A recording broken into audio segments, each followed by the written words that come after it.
আজকে বাজার থেকে মাশাআল্লাহ অনেক বড় একটা মাছ নিয়ে আসলাম। এটার নাম হলো ব্রিকেট মাছ। আজকে এটা ভুনা করব, আপনাদের সবার সাথে শেয়ার করব। মাছগুলো প্রথমে ধুয়ে নিয়েছি এবং লবণ হলুদ ও মরিচের গুঁড়ো দিয়ে মেখে নিলাম। এবার কড়াইতে তেল দিয়ে ভেজে নিব। তেল গরম হয়ে আসছে, এবার মাছগুলো একে একে সব দিয়ে নিচ্ছি। মাছগুলো একটু সাজিয়ে গুছিয়ে দিতে হবে যেন একটার সাথে আরেকটা লেগে না যায়। এবার কিছুক্ষণ পরে উল্টে দিব। এখন আস্তে আস্তে মাছগুলো উল্টে নিচ্ছি। উল্টানো হয়ে গেছে।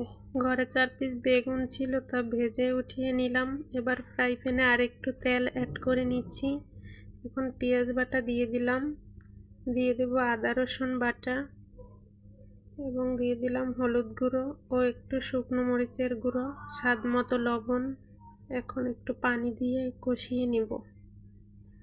এবার কষানো হয়ে গেছে, মশলা থেকে তেল ছেড়ে দিয়েছে। এবার পরিমাণ মতো ঝোলটা দিয়ে দিব। ঝোল বলক আসলে মাছগুলো একে একে দিয়ে দেব এবং ঢাকনা দিয়ে কিছুক্ষণের জন্য ঢেকে দিয়েছি।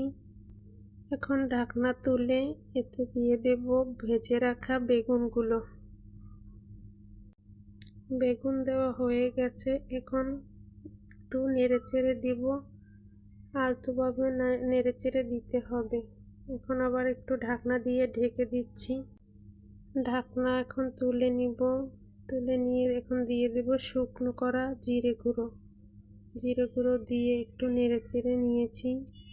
কেউ চাইলে ধনিয়া পাতাও দিতে পারো। এভাবে নেড়ে চেড়ে নামিয়ে নিচ্ছি। রেডি হয়ে গেল মাছের ভুনা এই রেসিপিটি। এতক্ষণ আমার সাথে থাকার জন্য ধন্যবাদ। আল্লাহ হাফেজ।